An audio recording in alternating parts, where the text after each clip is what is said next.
Your retirement plan is wrong, and here's why. And when you hear what I'm going to share with you, it'll give you that fresh breath of air, just a cool ocean breeze. You can say, this makes sense. Why haven't I thought about this before? All right, so let's dive into this. This is my man Santiago Bannery. You may or may not be familiar with Santiago. I am, simply because he used to write at the EBRI, Employee Benefit Research Institute. And you can see his last article was in 2018. You're like, well, what happened to Santiago? What happened? Where'd he go? He had written a number. Look at all this stuff. It's just freaking fantastic. He's one of the best. If they do a Nobel Prize in financial planning, he should get it. Well, where did he go, you're asking? Oh, he's now with T. Rowe Price. So I think he's been with T. Rowe Price for about 2 years now. And I tell you, Santiago did some research that I use in my book, You Can Retire on Social Security, and it was this one right here. Cumulative out-of-pocket health expenses after the age of 70. And I cite this throughout this book here. The study estimates how much retirees spend on out-of-pocket healthcare expenses after the age of 70 until they die. Unlike many other studies, it includes only expenses for healthcare services actually used, i.e. Medicare and insurance premiums are not included. It's just what you actually use. And it's based on self-reported expenses of actual retirees, not on projections of hypothetical individuals.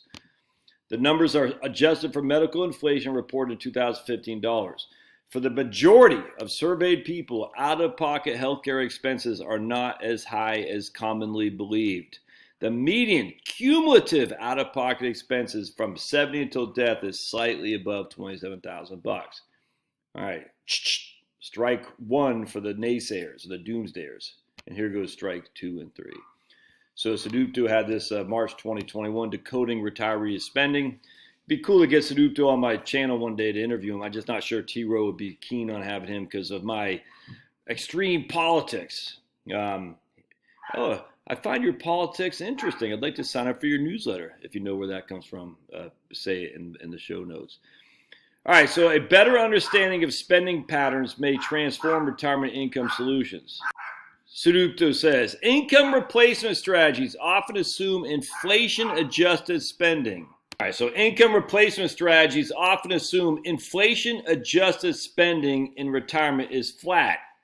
However, the data reveals that retiree spending declines annually by 2% a year and that it varies by wealth. All right, so inflation-adjusted spending in retirement is flat. So your expenditures go up with the rate of inflation, but Santiago says that's actually not true. Your actual spending declines by 2% a year.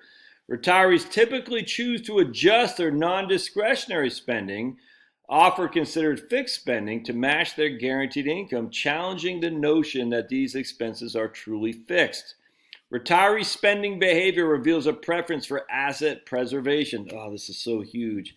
Aligning products and services that account for this will hasten adoption of retirement income solutions. Now look, Santiago works for an investment firm. I get it. I don't even know if T. Rowe Price offers annuities, to be perfectly honest. I don't know. But the issue is that we're saying, and I completely agree, is that you spend up to your guaranteed income, and then when you have not as much guaranteed income, you find yourself, I think I can make do with the car I'm driving because I don't want to destroy my portfolio by pulling money out. It's just, there's something emotionally that says, I don't want to touch the principal. I just want to take the income. So when you're, hold on a sec. Top dogs, so I'm doing these videos. They're quiet as a church mouse, and they said, hey, now Dad's doing a video. Let me get loud. Anyway, there's something emotional that says, when I'm spending down assets, I want to guard my spending very, very thoroughly. When I'm spending down income, I'm more liberal with my spending, which is why the replacement ratio of retirement spending is so freaking stupid of your replacement ratio. Because you're sitting there thinking, well, if I'm working, I'm making $100,000 a year, and we'll just say after taxes and FICA and all that and 401k contributions, that will give me $70,000 a year. That's income. That is not asset reduction. That's income. I'm still putting money into a portfolio. So when I change from accumulation to decumulation, my spending needs to tighten simply because I'm saying This is not income. This is now asset reduction. And something changes in the psyche. I don't understand why people don't get this.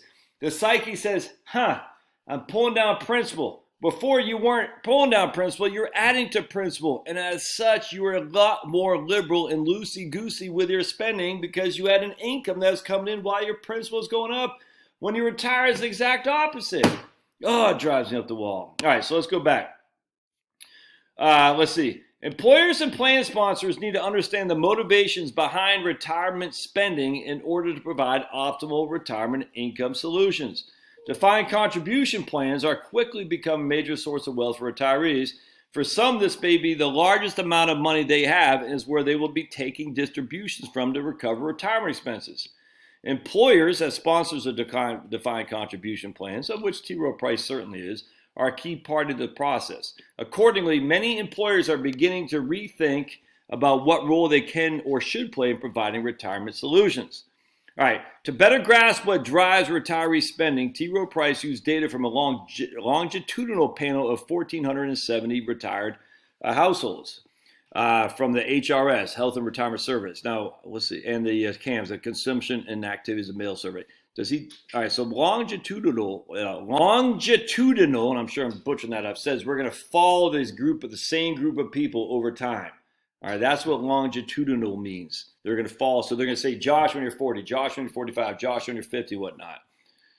All right, so, and they're going to use the CAMS and HRS. Basically, the CAMS, HRS, BLS, Consumer Expenditure Survey, those are basically a big three when it comes to retirement surveys and studies to use.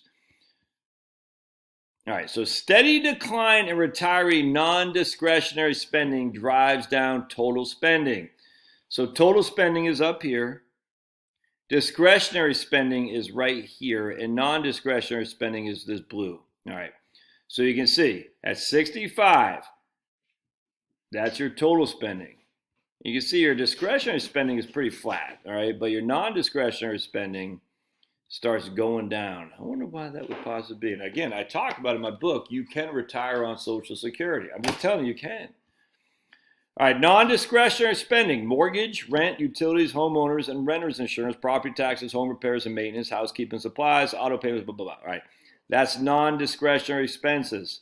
Food and beverages excluding dining out. And why would non-discretionary expenditures go down? What could possibly be the case for that? Discretionary spending, trips and vacations, household furnishings and equipment, charitable and political contributions, cash and gifts. All right, so you can see discretionary spending is minor of the overall spending, but that drops a little bit. It's the non-discretionary spending that drops a lot. Why would that be? Spending changes with age. Conventional thinking believes that non-discretionary spending, basics like housing, food, and utilities, is fixed and adjusted for inflation, does not change with age. However, if we look closer, most of us have some choice of how much we spend on these items. For example, one might move from New Jersey to Arizona to lower the housing costs or buy groceries at Aldi as opposed to Publix, less expensive stores, or freaking load up a Costco like what I do. While housing and food remain indispensable spending, there are ways to shop more economically. I cannot agree with that more. And yet somehow people think, oh, I'm spending, like we buy Publix. It's more expensive by far, but we buy there, not a lot, but I'd say a third of our grocery bill, maybe even a fourth or a half goes to Publix because it's convenient. It's right up there. It's always cleaner, you know what I'm saying? And the customer service is better, by and large. When I'm on a fixed income, I will go to Aldi. But actually, I load up at a Costco. I got a ice box back there. I load up like crazy. I buy half a cow, load up. The overall data shows that the decline in overall retiree spending is primarily driven by a decrease in non-discretionary spending. Looking at how median annual household spending changes between 65 and 90, we found inflation adjustment, or real spending, declines at an annual rate of 2% a year. Again, why would that possibly be, Josh? All right. Reduced spending in high net worth households is driven by reduced non-discretionary spending. Low net worth household spending is flat and consists mostly of non-discretionary spending. All right, so household spending, if you're low net worth, basically you're on a fixed budget essentially, so you're going to spend up to the extent of your Social Security. That's essentially what they're saying. If you're a higher net worth though, And we'll see what they define as high net worth. Median household spending declines 2.7% annually for the top 20% of net worth. So if you're in the top 20% of net worth, that means half of you spend more. Your spending drops more than 2.7% a year. Isn't that crazy? And look at that, non-discretionary spending, your mortgages and stuff. And here's probably a little bit of health insurance stuff, healthcare stuff. But here, look at that, 60,000 to, I don't know what that is. And then your discretionary spending goes up a little bit here. But oh my goodness, I can't retire at 4%. I need $20,000 million healthcare. Wear a mask.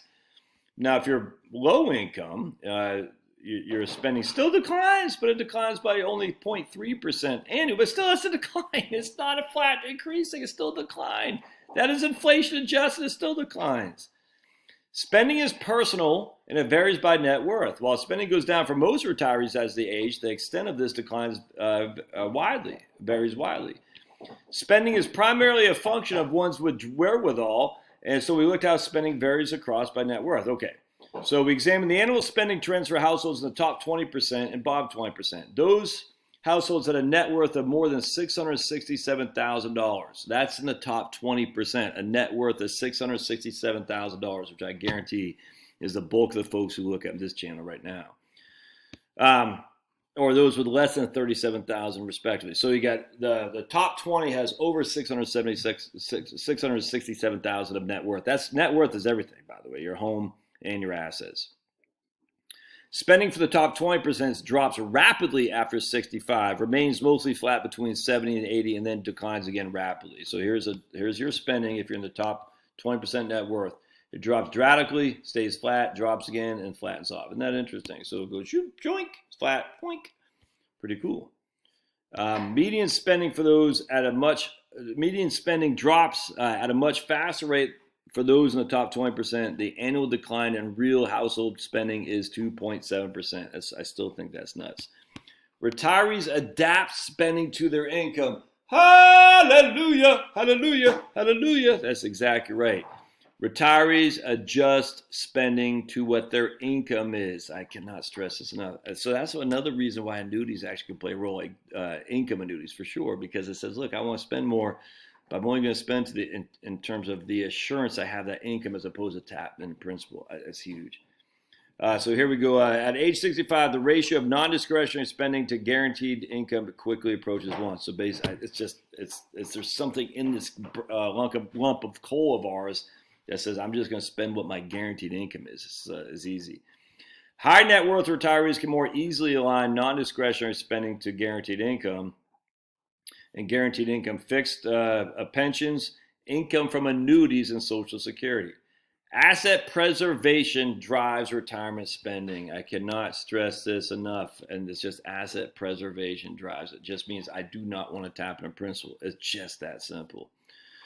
After a short adjustment period, we see that retirees set their non-discretionary spending to match their guaranteed income rather than choose the guaranteed income to match their non-discretionary spending. And that's, I'm telling you, man, that is where the ball is. It says, I have this level of income, I'm going to match my spending either up or down to that level of guaranteed income. It's not, I have this level of spending I want, I'm going to match my income to that. It's I'm going to match my spending to my income, not my income to my spending. That is so critical. The most likely reason behind such behavior is wanting to preserve existing assets, the fear of running out. Most retirement spending models and retirement income assume that retirees are okay with spending down their assets. But retirees do not want to dip into their nest eggs on an ongoing basis. The first step of any retirement income strategy will be to understand why retirees choose to preserve their assets. All right. I completely agree. So the point being, you're not going to spend nearly what the models tell you. You're just not. You're not. You're going to try to match your income, your spending with your guaranteed income. And you're going to find ways to do it. It's substitution theory on the income side. What economists would say, hey, look, the price of filet is too high, I'm going to go with ground beef. The price of ground beef is too high, I'm going to go with chicken. It's substitution. Sorry about that noise. I got one of my pups is playing with a bone right under my feet for some reason when he's got his whole space over there, but he wants to let you guys know he's still here. And so that's just it's something psychological, my friends. It's nuts. You got to think about it like that. Monte Carlo doesn't look at psychological effects of your ability to spend differently. It just doesn't. It doesn't look at your ability to tighten your belt. It doesn't. It's psychological. You're going to spend what your income is, which is why replacement ratios are stupid. Last thing, let me pause real quick. Anytime I talk about how your spending declines in retirement, I always got to throw the votes in for the Nobel Prize in financial planning to my man Ty Bernicki over in Milwaukee, Wisconsin. I think he's still there. He's the one who informed me of this approach, which now obviously Saduto, he needs to be a Nobel Prize in financial planning too. They won't because financial planners get paid on assets. And they want you to work until you're friggin' about to fall over so they can get paid on those fees on the assets that they manage. They don't want you to retire at 55 and start, looking at turning income or assets that they're getting paid on to income. They just don't. It's sad. I hate it, actually. Anyway, so Ty Bernicki, he had the reality retirement planning. I used to have a link in here. I guess I don't anymore. So let's look it up in the Journal for Financial Planning. I'll put a link in the show notes. It's in my opinion, and he wasn't the first to come up with this, but he was the first that I saw. There was some research by some professors in the late 90s, and I was in the business, but I wasn't of the business, if that makes sense.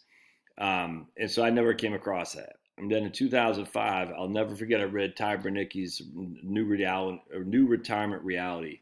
It changed everything for me, and I tell you, man, and the retirement planning industry was that 15 years later is still fighting that your spending goes down as you age, but we are on the winning side of that, and more is becoming obvious, actually, which is awesome. But at first it was, I'm telling you, man, and I always say it's Jonathan Clements from the Wall Street Journal, who now is on the board of directors for creative planning. He took Ty to task. He said, maybe people are spending less because they're running out of money. And Ty was like, maybe, but I don't see that. Anecdotally, I don't see that. And as more and more time goes on, more research comes to fruition, we recognize that Ty was right, Clements was wrong. And so here we got Saduto. He's been confirming this for many, many years too. And got Blanchett from Morningstar, David Blanchett, done the same. The tide has turned. Our side is on the winning side, which is wonderful. The side that says the reality is you don't have to stay in your crappy old job with the wokesters and the Robin DiAngelos, preaching freaking insane stuff because you're fearful of running out of money. Now, that doesn't mean you just tell your boss F you today. That means, but look, think about it differently. Please, for the love of the good Lord. You're put on this earth to do good things, and you're not doing good things if you're miserable and you're getting overweight and your body's losing its immune fighting capacity and you're stressed out. That's not doing good things. Good things is when you relieve yourself of that insanity and come in the real world and say, I have something to offer. I'm going to show the world. I'm going to let it shine. All right. Love to hear your comments. We'll see you.